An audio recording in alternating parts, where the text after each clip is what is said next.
Hello મિત્રો, કેમ છો બધા? આજે તારીખ છે 25 જાન્યુઆરી 2026, દિવસ છે રવિવાર અને હિન્દુ પંચાંગ મુજબ આજે માઘ માસની શુક્લ પક્ષની 7મ તિથિ છે। ચાલો મિત્રો, આજના મુખ્ય સમાચાર સાથે દેશ વિદેશની મોટી ખબરોમાં એક નજર કરીએ। મિત્રો, આજે હિન્દુ તિથિ અનુસાર દેવનારાયણ જયંતિનો પાવન પર્વ ઉજવવામાં આવે છે। ખાસ કરીને ગુર્જર સમાજ સહિત સર્વ સમાજના શ્રદ્ધાળુઓ દર વર્ષે આ દિવસને ખૂબ જ ધામધૂમથી મનાવે છે। ભગવાન દેવનારાયણે રાજસ્થાનના મુખ્ય લોકદેવતા તરીકે પૂજવામાં આવે છે અને તેમને ભગવાન વિષ્ણુનો અવતાર માનવામાં આવે છે।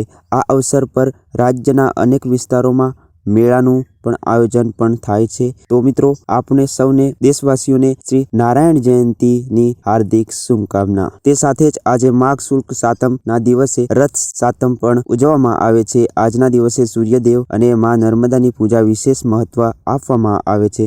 ચાલો મિત્રો, હવે આગળ વધીએ આજના સમાચાર તરફ। તો મિત્રો, 25 જાન્યુઆરીના દિવસે દર વર્ષે ભારતના રાષ્ટ્રીય મતદાર દિવસે એટલે કે નેશનલ વોટર ડે ઉજવવામાં આવે છે। આ વર્ષે ભારતને પોતાનો 16મો રાષ્ટ્રીય મતદાર દિવસ ઉજવી રહ્યું છે। આ અવસર પર દેશભરના યુવા મતદારોને જાગૃત કરવા માટે જાગૃતિ યાત્રાઓનું આયોજન કરવામાં આવે છે। ભારતીય ચૂંટણી પંચ દ્વારા આ દિવસ ઉજવવામાં આવે છે અને આ વર્ષની થીમ રાખવામાં આવી છે માય ઇન્ડિયા માય વોટ એટલે કે મારો દેશ મારો મત। તે ઉપરાંત મિત્રો, આજે રાષ્ટ્રીય પ્રવાસ દિવસ એટલે કે નેશનલ ટુરિઝમ ડે પણ છે, જે દર વર્ષે 25 જાન્યુઆરીએ ઉજવવામાં આવે છે। હવે વાત કરીએ આજના મોટા કાર્યક્રમોની, તો આ વર્ષે ગણતંત્ર દિવસના અવસર પર દિલ્હીના વિધાનસભા ભવન સામાન્ય જનતા માટે ખુલ્લી મૂકવામાં આવી છે। આજે 25 અને કાલે 26 જાન્યુઆરીએ સાંજે 5 થી 8 વાગ્યા સુધી લોકોને વિધાનસભાના ભવનમાં પ્રવેશ મળશે। આજ ગણતંત્ર દિવસની પૂર્વ સંધ્યાએ રાષ્ટ્રપતિ દ્રૌપદી મુર્મુ દેશના સંબોધન કરશે। આ સાથેના વડાપ્રધાન નરેન્દ્ર મોદી વર્ષ 2026નું પ્રથમ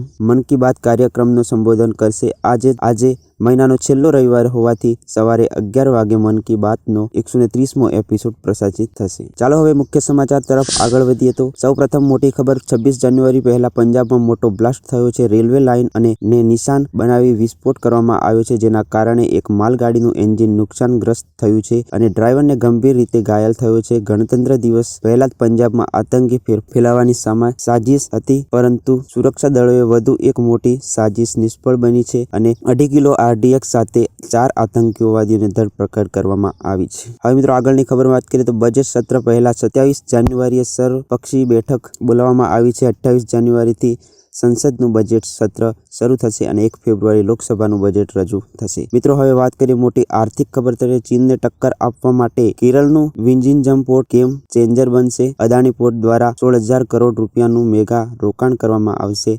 આ પોર્ટને મોટા ટ્રાન્સશિપમેન્ટ હબ તરીકે વિકસાવવામાં આવશે અને કેરળના મુખ્યમંત્રીને તેના બીજા તબક્કાનું ઉદ્ઘાટન કરશે। હવે મિત્રો, વાત કરીએ દેશ વિદેશના સમાચાર, તો અમેરિકાના રાષ્ટ્રપતિ ડોનાલ્ડ ટ્રમ્પે કેનેડાને ચેતવણી આપી છે કે જો કેનેડા ચીન સાથે ડીલ કરશે તો અમેરિકા 100% ટેરિફ લગાવશે।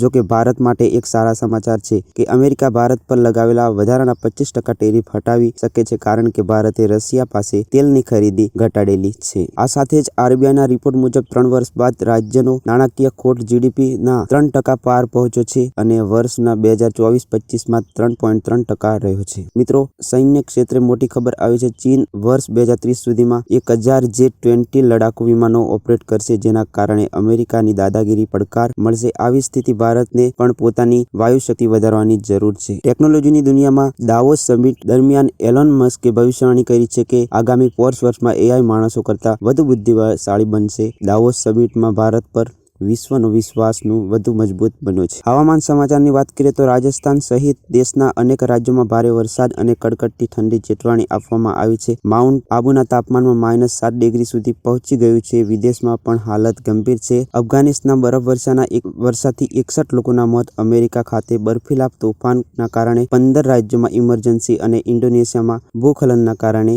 8 લોકોના મોત થયા છે। એક અનોખી ખબર આવી છે। પતિ પત્નીના ઝઘડામાં દિલ્હીની વીજ લાઇન બંધ કરાવી દીધી। 250 રૂપિયા ન આપતાના મુદ્દે હાઈ ટેન્શન પાવર પર ચડી ગઈ, જેના કારણે 3 કલાક સુધી વીજ પુરવઠો બંધ રાખવો પડ્યો। દુઃખદ સમાચાર એ છે, ગુજરાતના બનાસકાંઠામાં SUV અને ટ્રક વચ્ચે અકસ્માત, રાજસ્થાનના 7 લોકોના મોત થયા। આ લોકો સારવાર માટે જઈ રહ્યા હતા ત્યારે જ આ ભયંકર અકસ્માત થયો। બેંક સંબંધિત અપડેટની વાત કરીએ તો આગામી 4 દિવસમાં બેંકો બંધ રહેશે। 27 જાન્યુઆરીએ દેશવ્યાપી બેંક હડતાલ રહેશે। માર્કેટ અપડેટની વાત કરીએ તો અલ્ટ્રાટેક સિમેન્ટનો નફો 27% વધ્યો, જ્યારે સોનામાં આ સપ્તાહે લગભગ 12,000નો વધારો અને ચાંદીમાં 35,000થી વધુનો વધારો જોવા. મિત્રો, આ વિડીયો સારો લાગ્યો હોય તો વિડીયોને લાઇક કરી ચેનલને સબસ્ક્રાઇબ જરૂર કરજો. મળીએ નવા સમાચાર અને નવા માહિતી સાથે. ત્યાં સુધી આવજો. જય હિન્દ, જય ગુજરાત.